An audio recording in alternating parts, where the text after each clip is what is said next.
Good evening, or afternoon, or whatever it is when you're starting to watch this. This is another Corncrake artist interview.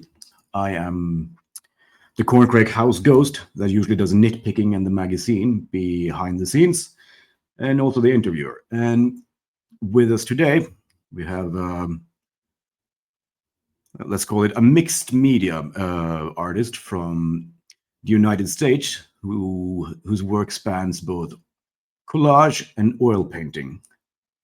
And she goes by the name of Juniper Trees. And hello, Juniper. How are you doing? Hi, how are you? Very, very good. I'm glad to hear that. So, would you care to give us a short introduction about yourself? Sure. I am an artist. I currently live in New Mexico. I am, like you said, mixed media. So I do a variety of things. I would say that I'm definitely more design and decorative, on the design and decorative side of things, rather than specifically realistic or like neoclassical, that sort of thing. I'm definitely more the kind of person who draws a lot of inspiration from pottery and textile motifs, that kind of thing. Yeah, I live in the desert, and I love the desert, and yeah, I have 6 kids, and that's me.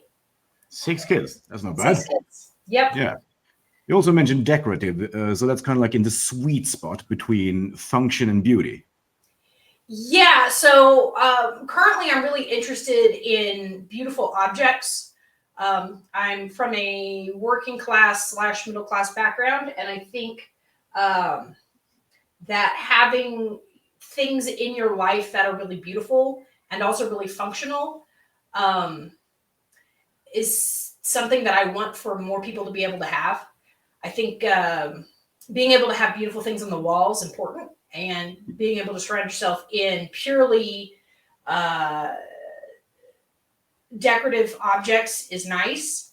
But I really like when you can combine function with. Yeah, it's funny that you mention it because most people will probably just think of as a wall as mostly protection against the elements.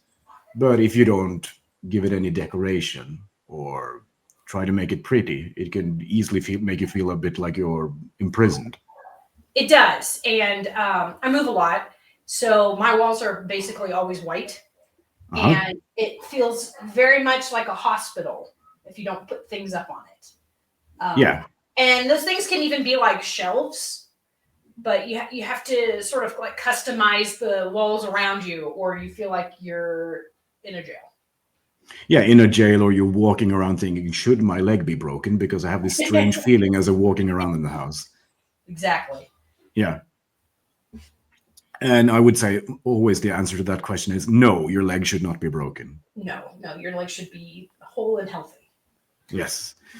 So we're talking to you because we actually really like your art, and you were one of the first artists that we featured. I think you were featured in issue 1, and what drew you to our attention is your very vibrant use of colors. But if I draw up the presentation right now, you will see some quite dark, bright, and very stark colors. So one can say that for people that for people that are familiar with your former work, this is quite a departure.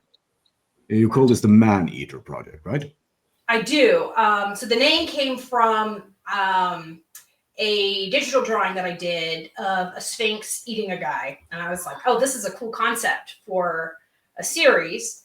The colors for the series came directly from ancient Greek pottery. I love the 3-color, I think it's called polychrome pottery, with like the reduction firing.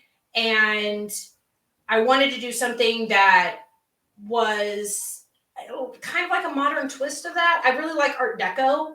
I like ancient Greek art. And I think if you combine them, you can do a lot of, you can fill the spaces in a very interesting way that maybe the Greeks might not have.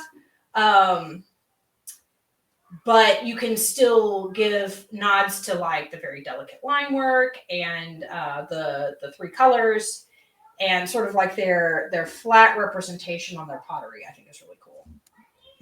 You mentioned Art Deco, which I guess when you conjure up Greek myths and Art Deco, I guess what most people would associate with that would be nods to Hermes, and which is like the god of commerce, and nods to things like Ayn Rand and Atlas Shrugged and so on. But this project goes in a very different direction, I'd say. Yeah, so I'm definitely more inspired by the use of shapes that Art Deco does more than I am necessarily the subject matter, though I definitely do have an interest in Art Deco's celebration of like modern industry. And I've done some paintings and stuff about that too, which I think you have later in the presentation. But I think the subject matter isn't so much what interests me as so much as it is the use of shape. And I am like a filthy modernist to the core. A filthy modernist to the core. What do you put in? What do you put in that?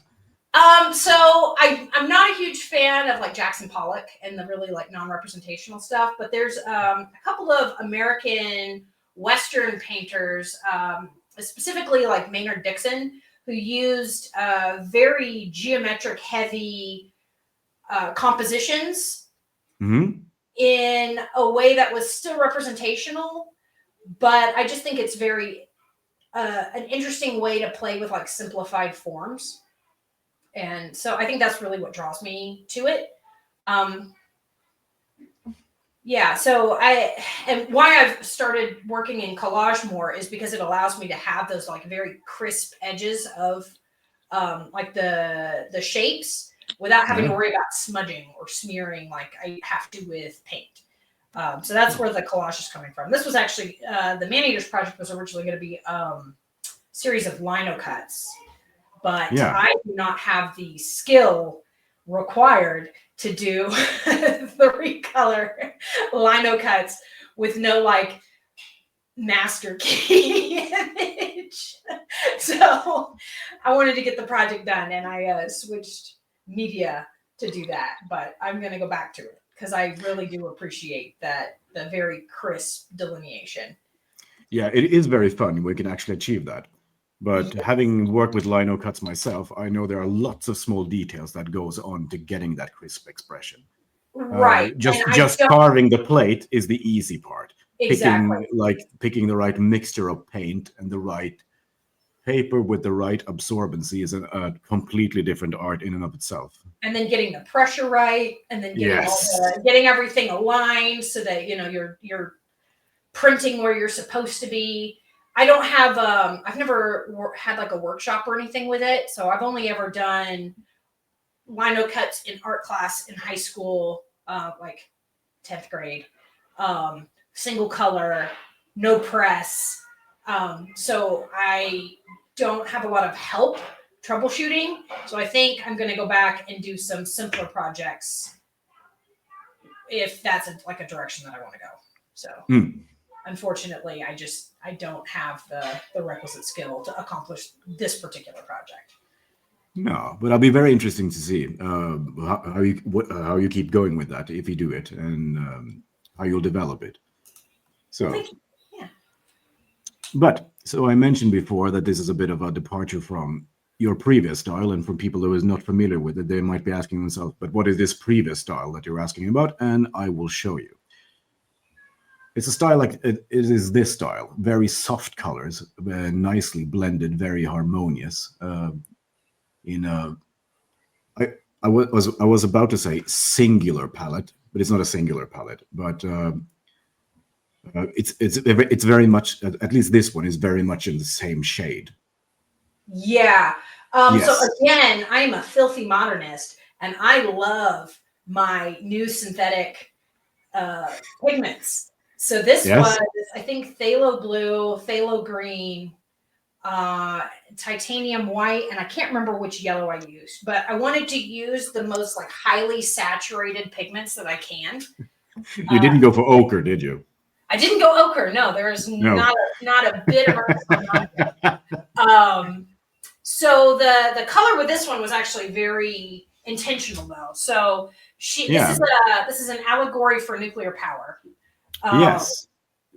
Yeah. So she's holding a bowl, I guess, of fuel rods.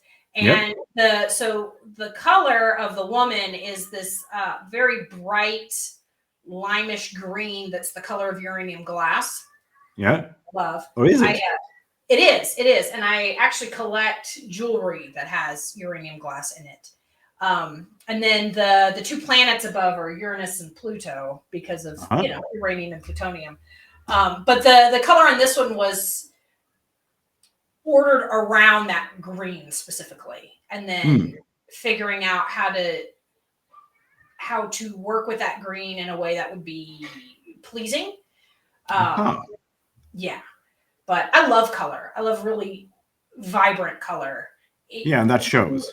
Yeah, you do have to really control it when you're going to be this punchy, because otherwise it doesn't. When you control it is when you can actually get really intense results. If you just have all the colors of the same saturation all on the same piece at the same time, it actually doesn't look as intense. Exactly. It's a bit like bullfighting. You really need to know what you're doing and have absolutely steel control in order for it not to turn into a mess. Exactly. So I have, there's a couple of books on color that I really love. James Gurney's book on color, I think, is my favorite, Color and Light. And he talks a lot about different palettes that you can choose ahead of time, which is usually how I start, is I'll thumbnail a couple of sketches, and then I will decide on my color palette, sort of the same way that you would do like a digital painting. Yeah. And then I will like backwards plan from there. With like values and stuff like that, but it's very much centered around like I usually don't have any more than 5 pigments on my palette at a time. No. Because I love color, but it's so hard to control if you don't start very intentionally. Yeah, and especially when working with messy mediums like oil as well, when they can start to mix in together if you're not careful where you put your brush and all that kind of thing. It gets really messy, and then if you mess up, you're having to deal with like drying times and stuff like that. With collage, it's actually interesting because you prep all of your papers ahead of time. So you have to be really intentional when you're doing that to make sure that you're unifying those different colors by adding like little bits from the different papers that you've already made. It's much more difficult to create a unified palette because there's none of that like natural blending. No, exactly. Because what we're talking about now when we're talking about collage is actually cutting off pieces of paper and rearranging them, a bit like we're making our own custom puzzle. Would you agree with that?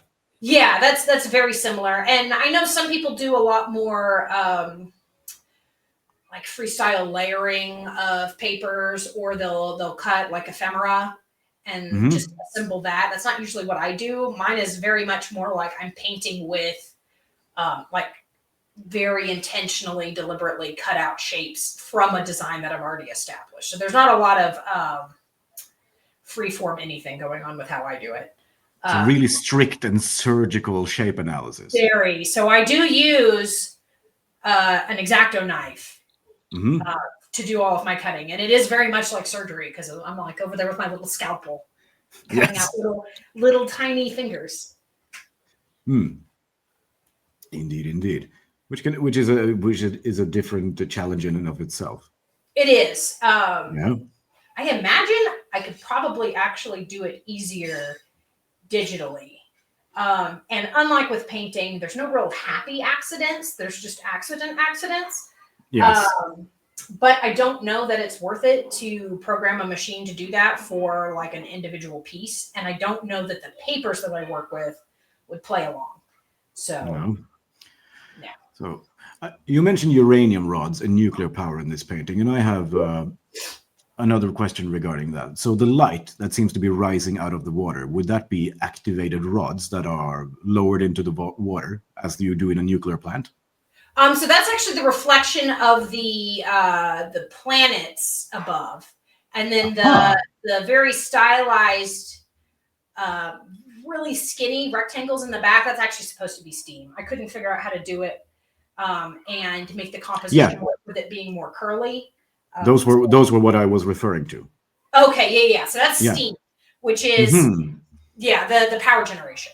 For anyone who's not super familiar with nuclear power, you're basically just boiling water. Yes. In a fancy and dangerous, well, sort of dangerous, not really that dangerous if you're, it's fine. Yeah. Way. It's in a controlled way. Yes, you're boiling water. It's a giant steam turbine. Exactly. Oh, okay. No, I interpreted it in a way that I thought that these were many glowing hot rods that were being lowered into the water behind her. Oh, yeah. So she's supposed to be making it hot by stepping into it. Aha! I see.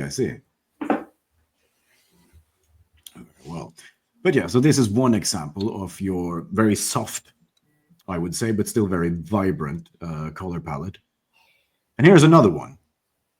Oh yeah, this one was really fun. So this is actually a Native American myth, and so the term Native American is kind of a misnomer because it's sort of like talking about like pre-Christian European myths as like a unified thing, even though there were many different peoples in Europe. Same thing with Native Americans. There's several different like general traditions. But this myth of the Thunderbird is actually common to several different groups. Right. Yeah, and in some tribes, it's associated with the California condor, which is what this bird is. And I did this when I was living in Southern California. And I see. Yeah, so that's what the bird is. Again, I really like the Art Deco shapes. In this one, you can really see the Art Deco shape language and your fascination for it shining through, especially all the upwards movement and your integration of energy into the subject. It's very energetic. Also playing on the kind of forces that people were experimenting with and exploring when Art Deco was a thing. So it's a nice twist on it. Well, thank you. Yeah, I think Art Deco tends to have a lot of eagles. And not a lot of carrion birds, but in general, it's a very aspirational style. Lots of upwards line work. Yeah, architecturally, of course, we're talking about skyscrapers. Yeah, I also consider it rather masculine, which when you're dealing with a lot more like angular shapes, I think it comes across more and bolder shapes and not a lot of like little small surface details that aren't subordinate to a very clear overarching form. No, there's many long, strict and powerful lines to create the impression of movements. It's in that way you can say it's kind of like a bit of a violent style, like an elegant and violent style at the same time. Yeah, as opposed to Art Nouveau, which is very feminine and it I think it directly preceded Art Deco. Yes, but it was very much like the arching lines and the lots of small surface detail that's like still subordinate to forms, but not. It's just gentle. Very, very gentle, repeating natural shapes, avoiding things like perfect squares, geometrical circles, and all of those things. Very anti-Pythagorean. Yes, I love the idea of representing natural things in very unnatural shapes. Like I think that is such a cool idea. Yeah, because you lived a lot in the desert, you say, which lets you experience nature at, I guess, her least charming in many ways. Yeah, so I think there's meadow and river people, and I think there's open ocean, desert and mountain people. Yeah. And I'm definitely more of an open ocean, desert, and mountain person, as far as I really appreciate when nature has sort of like this grand, but also dangerous and threatening kind of aspect. I don't really like being in Hobbiton. Is not particularly appealing to me. And I understand that some people really do love kind of like that quaint, very quaint gardens kind of environment. And, you know, I think it's beautiful. It's just, I prefer to be in harsher environments. Yeah. And being a bit harsh with it itself, because these kind of very rigid forms, when this natural subject kind of says, I'm going to twist you into my control, and whether you like it or not. Exactly. Yes. Which you need to do when you live in harsh environments, because if you don't take control of the situation, you're going to freeze to death or starve to death or thirst to death. Exactly. Yeah. All right. So. This is a partner piece. This is the Underwater Panther, and I believe this corresponding myth only goes with in like our Great Lakes region as a contrast to the Thunderbird.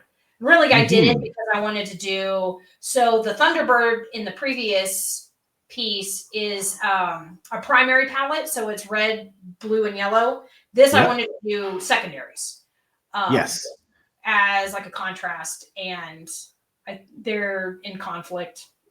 And this is, I think, less successful. Why do you say that? I don't know. I'm just not as pleased with like the kelp as I think I could be. I think it needed to be bigger somehow. Okay. So I might revisit this eventually. I think it might make a cool tile. So you mentioned secondary colors. For any layman that wondered what we're talking about, primary colors in general are yellow, blue, and red.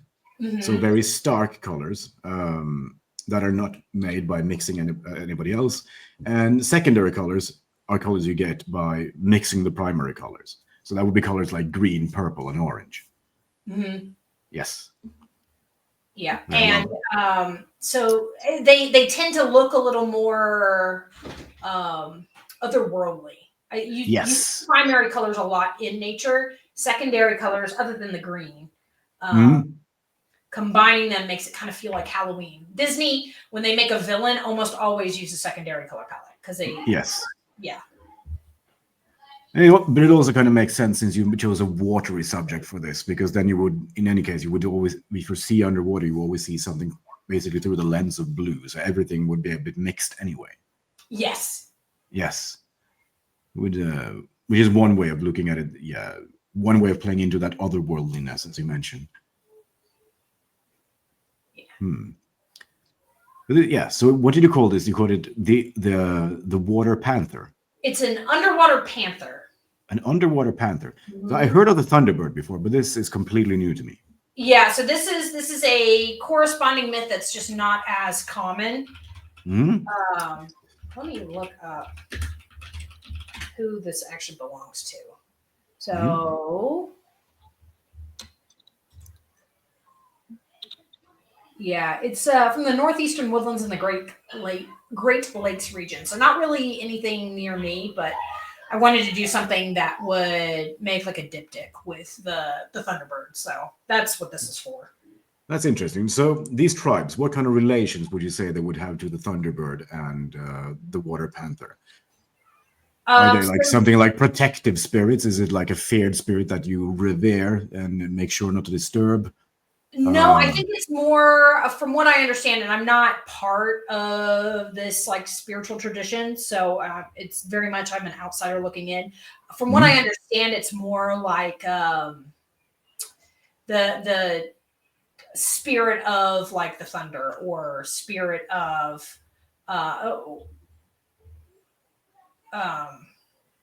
so it's more like a non-deity spirit that governs certain forces rather than like something that you appease specifically.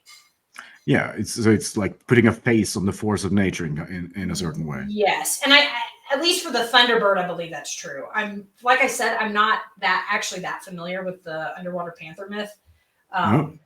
So I have like conflicting understanding about what that does, but yeah. Yeah, They're both related to storms, though, I believe. Yeah, which makes sense because I guess they're both predators. Mm-hmm. The mouth. I'm remembering now that the mouth of this panther. I actually pulled that design almost directly from Mesoamerican art. Yeah, that's really interesting. I really like how they stylize. It's usually a jaguar, I believe. Yep. But we don't have jaguars this far north, so we used to actually. In New Mexico, we used to have them. But now everybody's just driving a Ford. Yeah. But we do have mountain lions, which is what this is. Oh, right. Very well. Mountain lions, is that what's also known as cougars? Yep, it's a cougar, a puma, a mountain lion. I think those are all the names for it. Yeah, it's very regional. I call them mountain lions.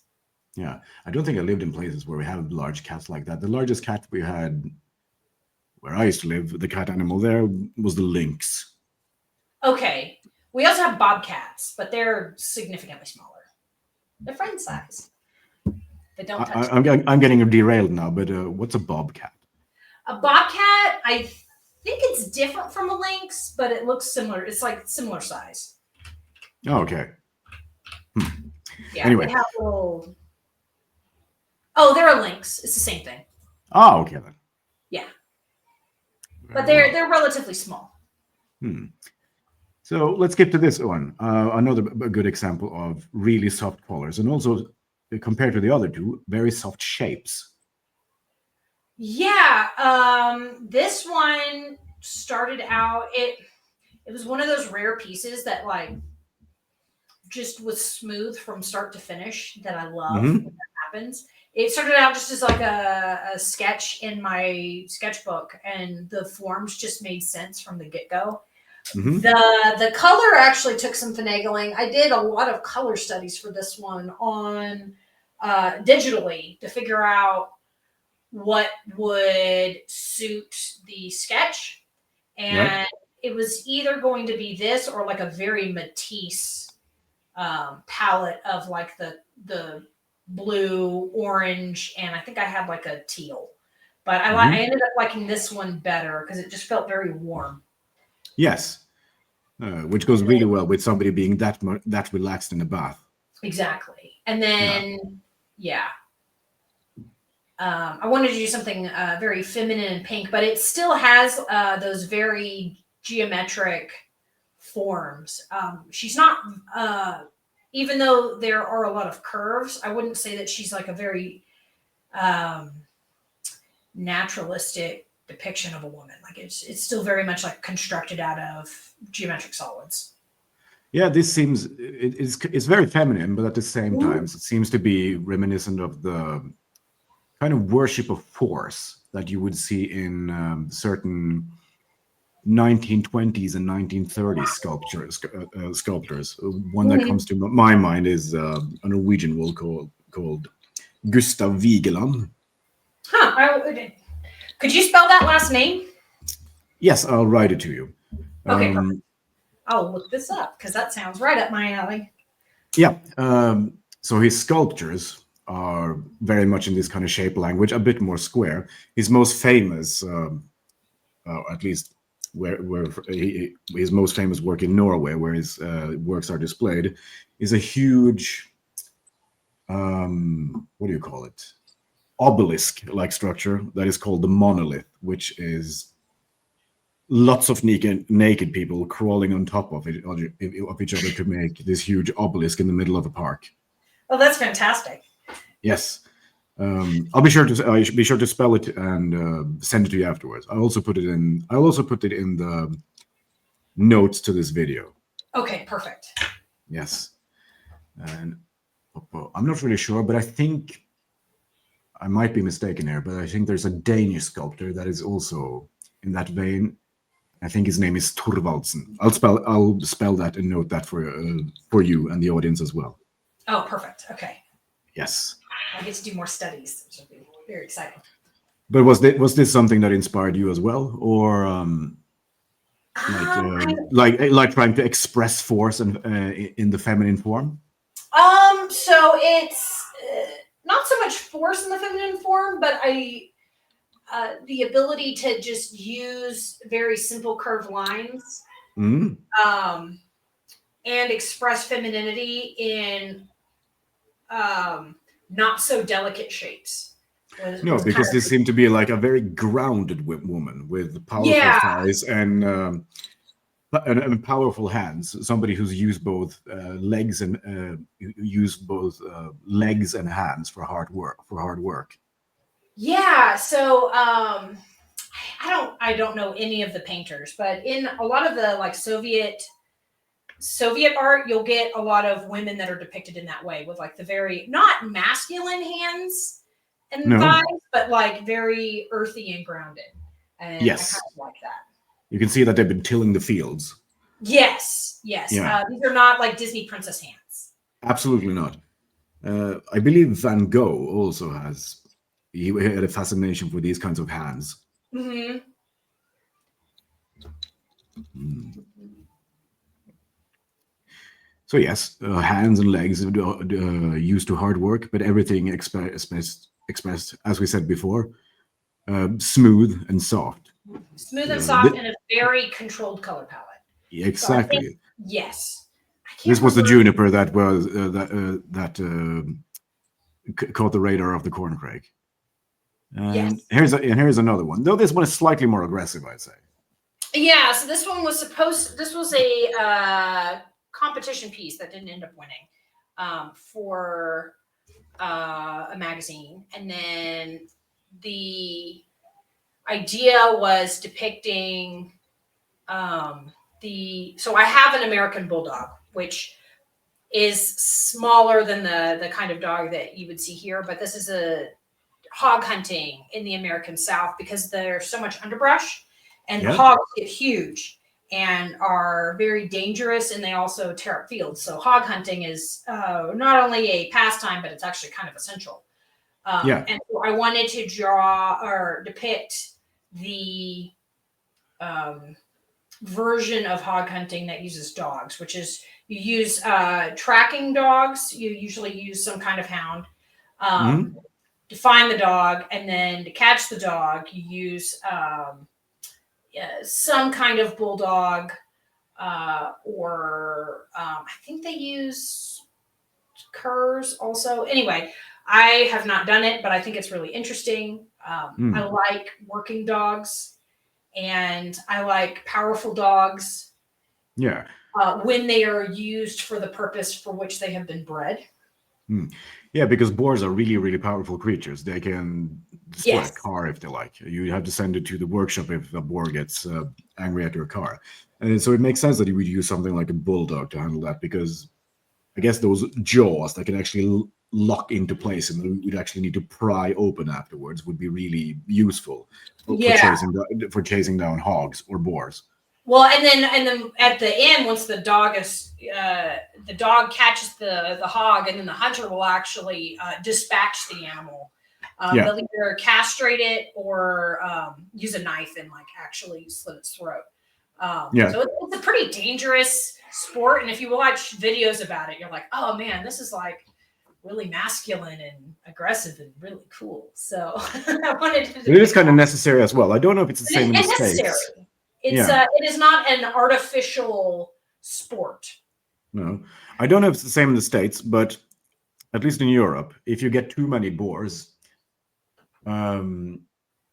there's also the risk of them developing more parasites, and they can carry nasty things like I think it's called trichines, which are a parasite that eats muscle tissue. Oh, that's no good. Yeah, I'm not sure if that's a risk here. I know they're just extremely destructive.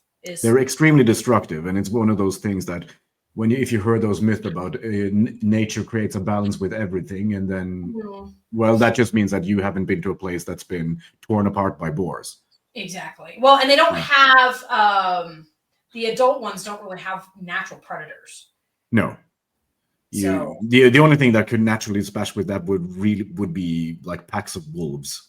packs of wolves, which we don't have in the American South. No. And which you don't necessarily want around small kids either. Well, And yeah, I'm like, I don't really want wolves. Wolves in distant places in the American West, where you're interacting with one or two ranchers at a time, is a different story than like right up near Atlanta. So yeah. But if you want to have like a nice walk out into the forest, you don't want to be constantly watching, am I at a kill site? Exactly. Yeah.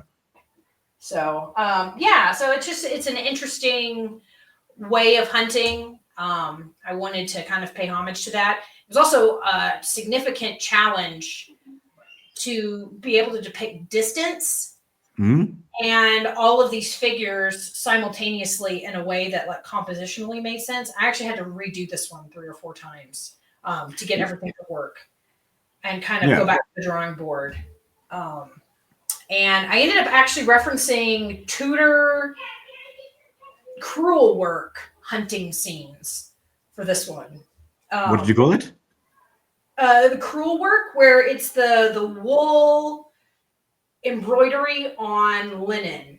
And there, for a while, what was really popular were these hunting scenes where they would depict hills intersecting, and you would have hunters and like dogs on the top of a hill, and then like prey animals on the top of another hill. So it's sort of like an artificial way of depicting distance, rather than using like more like conventional perspective, in a way that's like still kind of flat, but it's really good for showing movement, I think. Yeah. So I drew on that to make this one. And then the plants were all reference photos from when I lived in the South. I see. Yeah, because can you understand if you would need to redo this, because this is quite a complicated composition. There's it was. You have this entire spiral of movement that starts from upper left and then spirals around and leads back to the hand that holds the leash. Expressed in animals in motion, and to have that going on and all the silhouettes of the animals to be readable, that is easier said than done. Yeah, well, and it was really difficult because with the dogs, depicting the specific dog breeds in the background, those are Treeing Walker Coonhounds. Treeing Walker Coonhounds. Treeing Walker Coonhounds. It is a native American breed of dog, specifically bred to hunt raccoons. But it's a hound dog. But they have that very distinctive hound markings, those distinctive hound markings, which actually makes it really difficult to just make very simple value sketches, because they're white and black and like a mid-tone right up against each other. Please enlighten me now. My normal trick is like one light thing, one dark thing, one mid-tone, maybe one more light thing. And that's my normal compositional trick. And it doesn't work on this at all. So I think I know what you're getting at, but just to make sure, could you explain to me, what are hound markings? So the dogs in the background, they have that black saddle. And then the brown on like their shoulders and head. Yeah. And then like the white chest and belly. And that's I think that's also common to like foxhounds. A lot of like English breeds as well will have those markings if they're a hound dog. Okay. Yeah. So you're talking about the patterns in the fur. Oh, right. So is there a special reason why this particular pattern is called hound markings? I don't think that's like the specific term. That's the markings for this particular breed. Okay. Is how they come. But there's even different kinds of coonhound that don't have this specific marking. There's something called the blue tit coonhound, which are absolutely gorgeous, but they have extremely complicated markings. Yeah. I was already at my wit's end with this painting, and I wasn't about to introduce something that complicated. Well, anyway, thank you for indulging in my curiosity about the expression. Because It's a really interesting breed. They're Mhm. definitely not great for having as a pet. No, Really dumb. they're really dumb. They're really dumb. They have Well, like a I guess you nose. have to be if you're gonna voluntarily Yeah. go run after a boar. Well, so they're a scent hound. So basically, all of their brain function is just their nose, and then they don't have the attention span for anything else. So, yeah, Sounds kind of dangerous, to be honest. they're just really dumb. It's fine though; they're sweet. Ah, okay. Dumb, Yeah. aggressive, and sweet. Oh, yeah. No, they're real sweet. They're just, Ah, but that's okay. dumb animals can be fun too. They are. They are. All right. So a bit on the aggressive side, but color-wise, still very soft and junipery, I would say. Yeah. And then Okay. we come to the man-eaters. Yes. Is this the initial sketch beginning. that you told us about earlier? Yeah. So this one I did digitally. This was, I think, so I had a baby about 6 months ago, and we were also in the middle of a move when I did this. So I think I was like 2 months postpartum, in the middle of a move. All I had on me was my tablet for a couple of months. So I was sort of playing around with what I could do digitally, and I didn't really have a lot of experience with digital other than for like thumbnailing. No. And sphinxes are really hard to draw because you don't say. So there's something called the shoulder girdle for people who aren't who don't draw or aren't super into anatomy or whatever. There's something called a shoulder girdle, which on people is already complicated enough because it's like where your collarbone and all of the complicated musculature in your like neck and shoulders and stuff. Yep. And like your shoulder blades. Trying to stick a human head onto a cat body only works in very specific perspectives. Because if you don't have the hair covering like the attachment points of that, it looks really dumb and doesn't make see. So you're saying if you did this in like a pre-Raphaelite style, you would be a lot more frustrated. Exactly. I was trying to figure out how to do it in a way that made sense. It was basically a challenge of like, can I draw a sphinx? The answer was sort of. I think you're being a bit modest here. It's clearly a sphinx.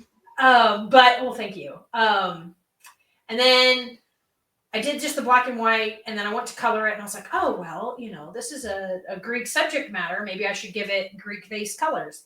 And so I did, and I was like, oh, this would make a really great lino cut.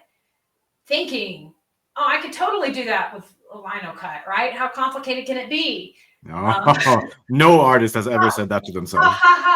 Turns out it was really complicated, but I got a series of digital designs out of it that I then translated into the initial slide that you showed. So it took me a couple months, partly because I just didn't have my supplies with me to really hash it out. But I'm glad I did it. I learned a lot.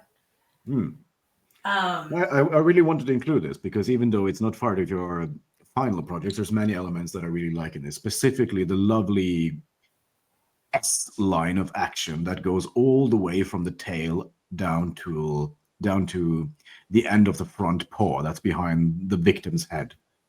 Oh, thank you. Yeah. I think I actually started with that line.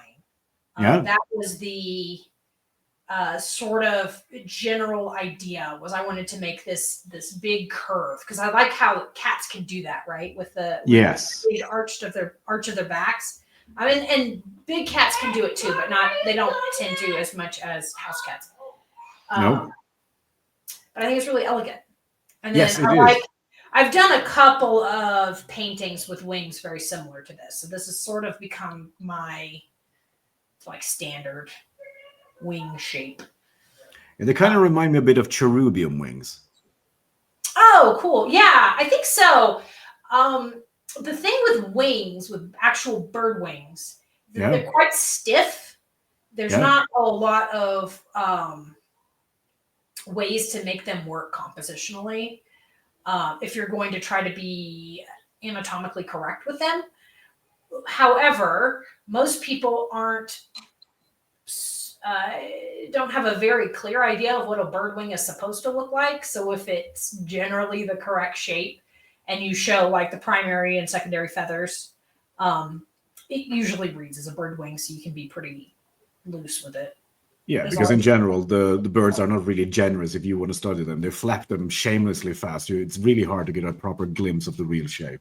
Right. And also, I apologize to any chicken farmers who may be more familiar with birds than me. But yeah.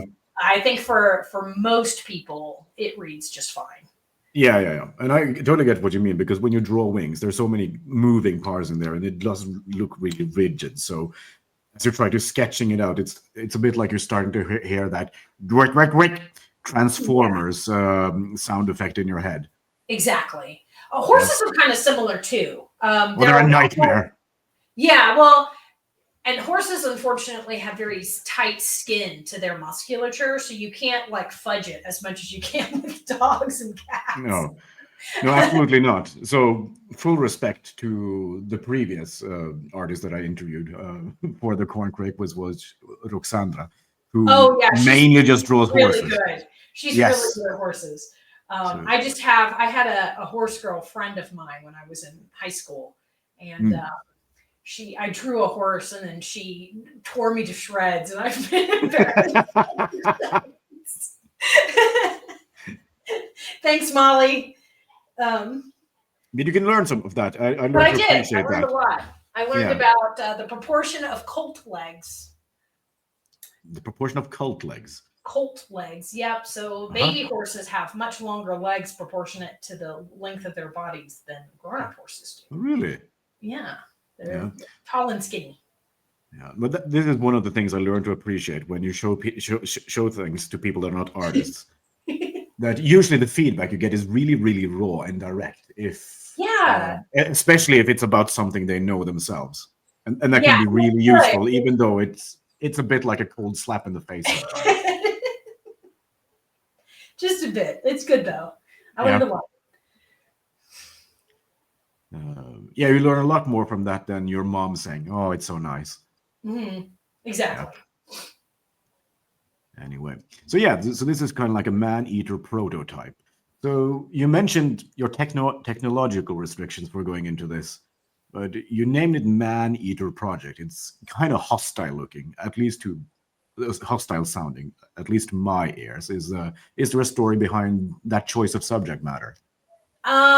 So I wanted, the initial concept for it was female monsters eating men from Greek mythology.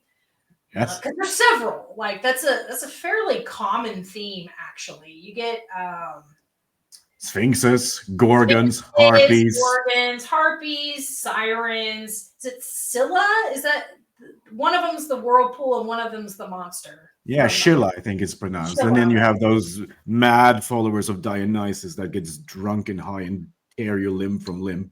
Yeah, and then dryads and goddesses and everything. So I was like, oh, surely there will be enough. But then it ended up being more just like Greek monsters than specifically man-eating female monsters. Because the second one that I ended up liking from the series was Persephone and Cerberus. And it didn't really go with the theme, but I ended up really liking how the lines looked. So I was like, okay, well, we'll just go in this direction. But I kept the Man-Eater name because it was catchy and it had already stuck. But it does. 2 out of 3 are Man-Eaters. I guess Cerberus could eat somebody. Yes. Too. Yeah. And once in her grasp, there is no man escaping the realm of Persephone. This is true. Yes. But that was the initial sketch. And this is the collage you ended up with. So this, I actually did a collage of the design that you showed previously. And it was my second collage in the style ever. And I made the mistake of getting glue on the front side of the pieces of paper. And I was using a mulberry paper that unfortunately... Is that delicate? It's the kind of paper that has like the little natural pieces of fiber in it. Hmm. like visible. And unfortunately, it also turns clear whenever you get glue on it. Oh, So, no. yeah, I unfortunately ruined that design and then got so mad at it that I ended up doing this design. And then I might go back to the other one eventually because I think, like that arch of the back and Yeah. wish that this one had it also. Yep. But the digital version of this one did really well on Twitter. So, Ah, I see. I see.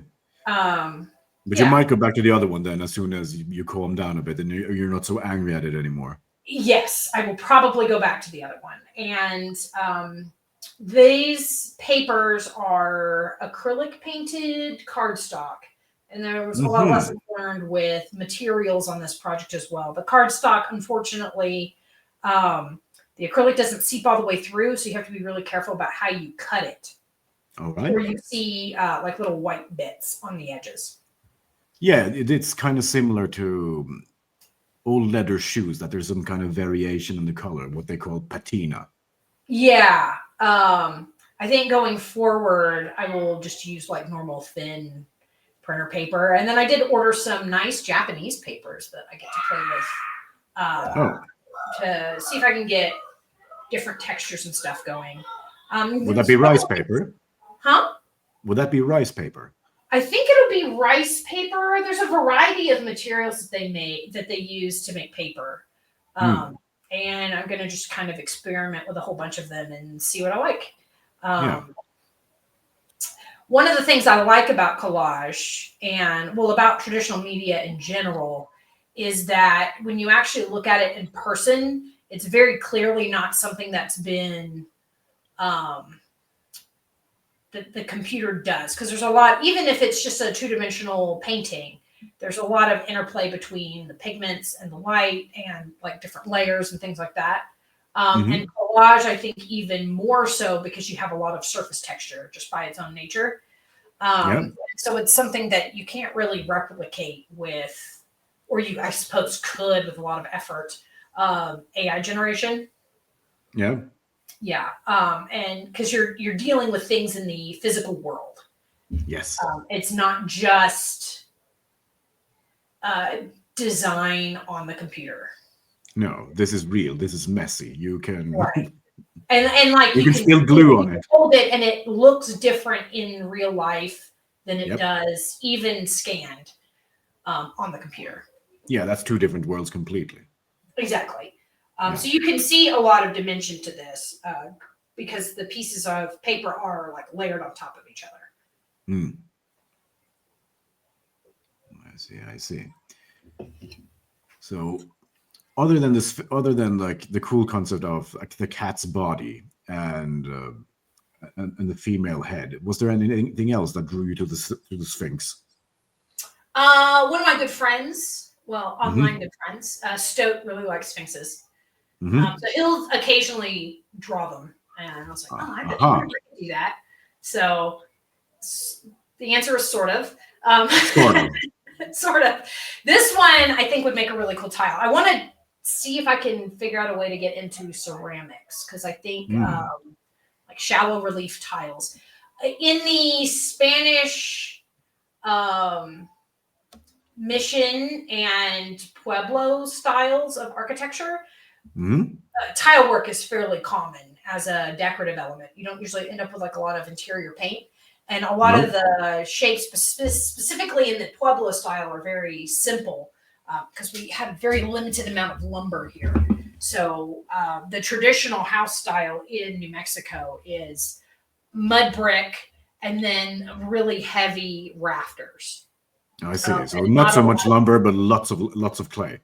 Lots of clay. But to decorate, you end up having a lot of like very smooth plastered interior walls with something called a nicho, where you can display like carved objects. And then you also have tile work is very common as a decorative element. And it holds up really well to the sun here, which is sort of what you struggle with. So we don't really have issues with water aging materials here, but you do have extremely high UV levels. So things just dries out and crumbles. Everything dries out, everything fades except for ceramics. Ceramics hold up very well. And so I'd like to do a series of decorative tiles eventually if I can figure out how to like maybe slip cast them or something, but I have almost no experience with ceramics. So I would probably need a class at least to kind of figure out. Ceramics is fun, but that's a messy beast as well. Yeah, well, and there's a lot of stuff that you have to have in order to make it work. Like you need a kiln and all these other things. Yeah, it's kind of exciting because there's also the risk of things exploding. Yeah, I just need to source stuff to make that happen. So that's for another day. I have a lot of current projects that are textile related, actually, that are rather slow. So, yeah. Well, all right. Let's move on to the next one. So, I just had one short question. If you were to read a Greek myth where there's a sphinx, is there anyone you'd recommend? No, none that I actually recommend. I don't think I've read any for this. I just know of the Sphinx as like a riddle spouting female that eats people.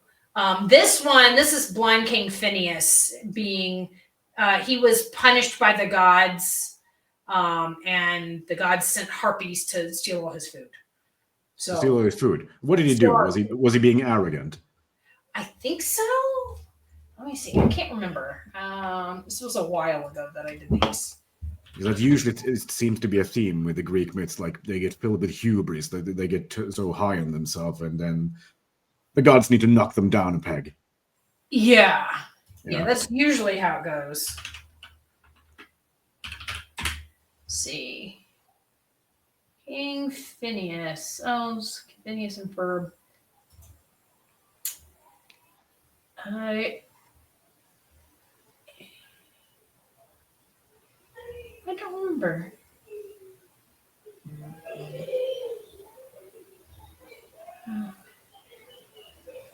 Anyway, I don't remember. I know that there were harpies and that they mobbed him and stole his food. I think I actually referenced a vase for this one. Vase, yeah? Yep.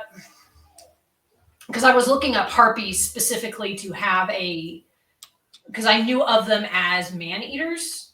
Yeah. And then found the vase, looked up what the vase was referencing, and then ended up depicting that.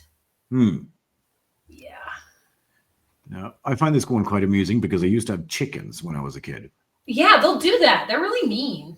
Yeah, they will be really mean. And the pose of this bottom harpy kind of reminds me a bit of a curious chicken. Let's see if but I do imagine that these harpies would shriek a lot more shrill than my chickens. Very loud, very obnoxious.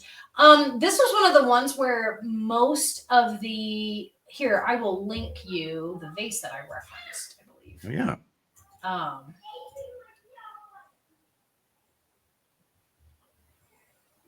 That's good. Then we can put that in the show notes as well.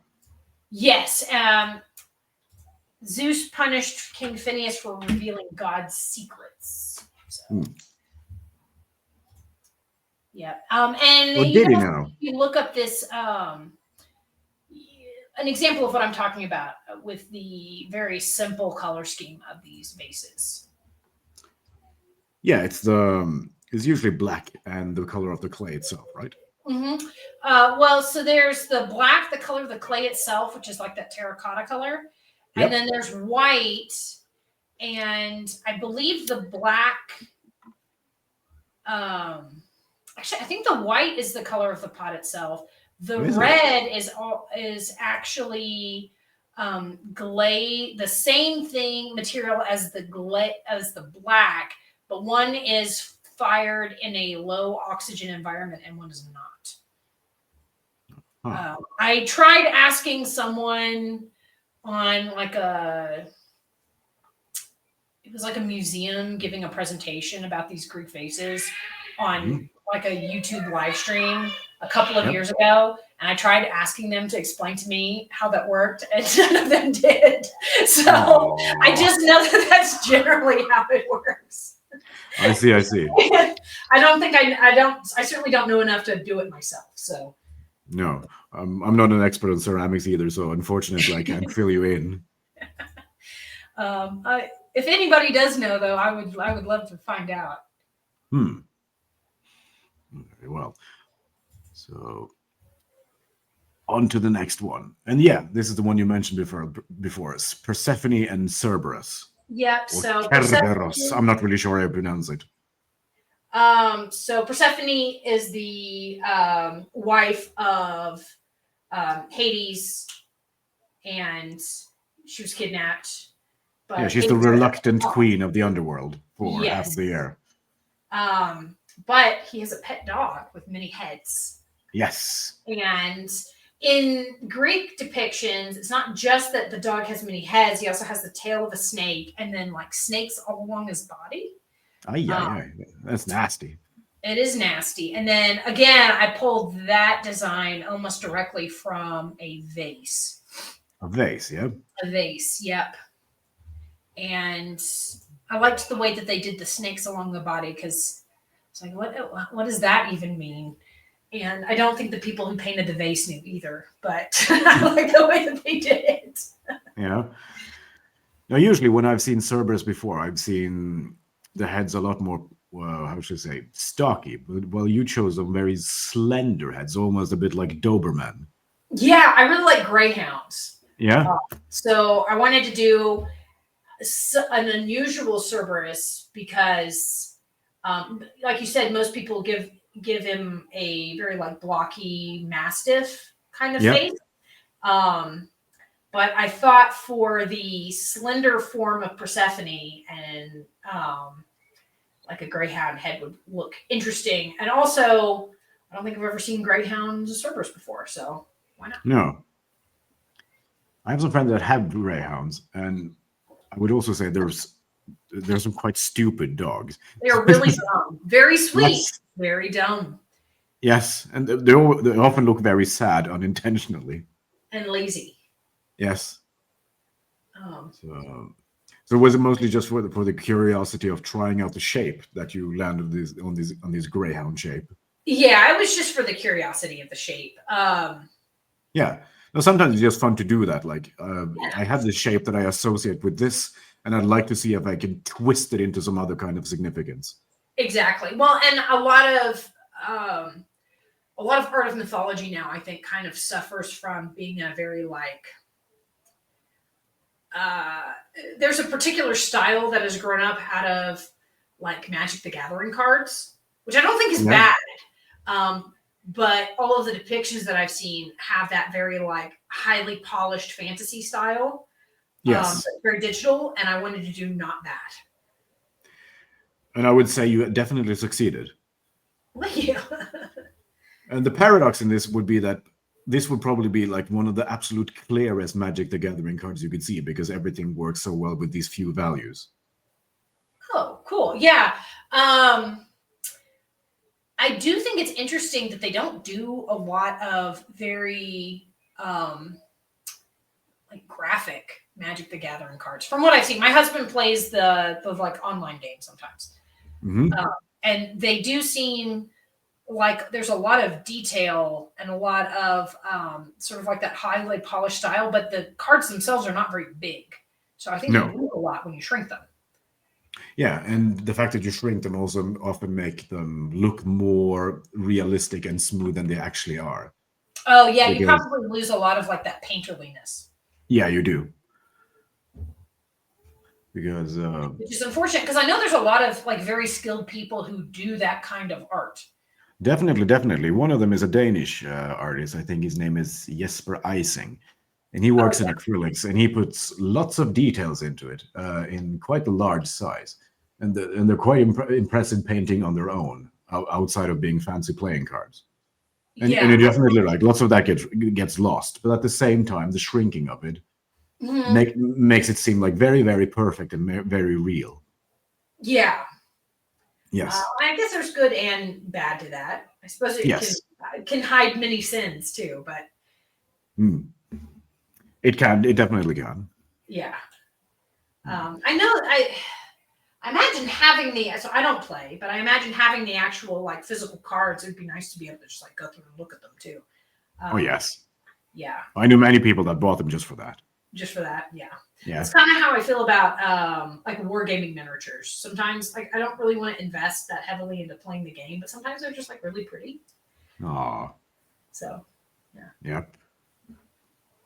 I feel the same thing about miniature model airplanes, but I've Oh yeah.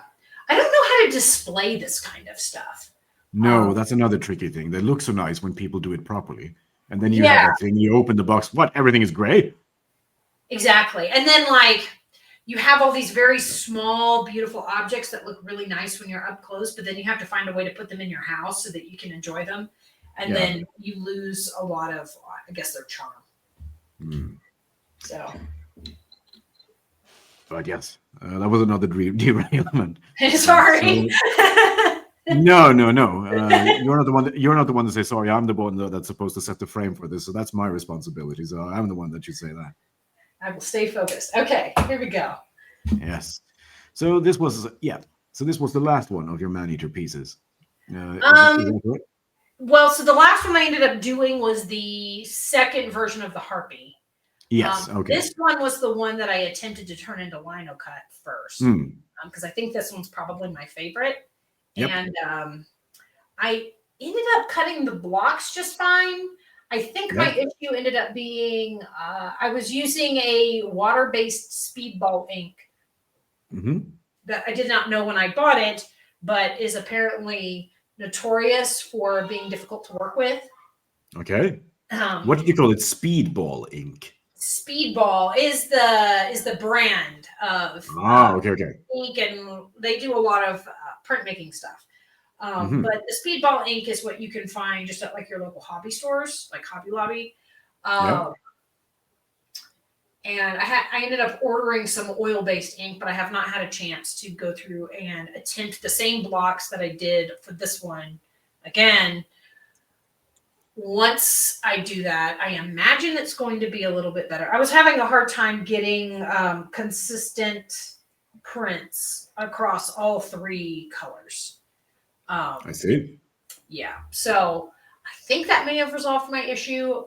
Like I said, though, I think I'm going to try some simpler designs because it's really messy and very frustrating. Oh, yes. Not but then cheap. when it finally clicks, it's really gratifying. When it finally clicks, it'll be gratifying. But I need some small wins before I'm ready to go back to this. You need to build yourself up. I do. Yeah. I see. And for the future, will there be any more man-eaters coming up? I don't have any designs in the works right now, but there certainly could be. I have a design for Helios's chariot that I want to do. You know the story about his son, like falling off, like borrowing the horses to draw the sun, and then burning to a crisp because he doesn't know what he's doing and can't control the horses. I want to do that. I wanted to do it as the outer rim of like a plate, because it would be like a very long, skinny design.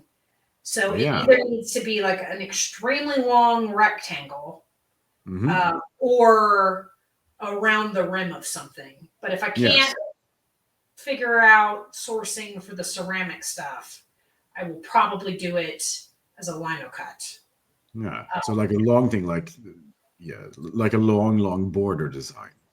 Yeah, a lot like that, actually. Yeah, a border design would be cool. Yeah. Yes. That would be good. Yeah. Very well. Yeah, so I might do that, and then I don't know. We'll just see. Yeah. No, I think this has been a really interesting departure from what I'm used to seeing from you. So I would be really curious to say if you would do more, if you were to do more, what kind of direction you'd take it in. Yeah, I think this is a very particular moment in like my artistic, I don't want to say journey because that sounds pretentious, but journey, where I'm shifting away from paint and the very vibrant colors. But it is still very color driven, I think. And I don't know in a year if I go back to it, I don't know that it will look visually coherent with the ones that I did this year, but we'll see. Who knows? I'll be very curious. But for now, I think I will say thank you. You've been very gracious. I've been taking around an hour of your time, so I'll let you go for now. Oh yeah, I had a really great time. If you ever want to talk again, I'm all ears. And yeah, I'd love to do that. Those sculptors, that would be really cool. Yes, I will put that in the show notes when the video gets uploaded. Sounds great. So to anyone that's been watching this video, thank you for watching, and make sure to follow Juniper on Twitter to get updates whenever she posts something new. It's absolutely worth it. And for now, have a good day. Thank you. Bye.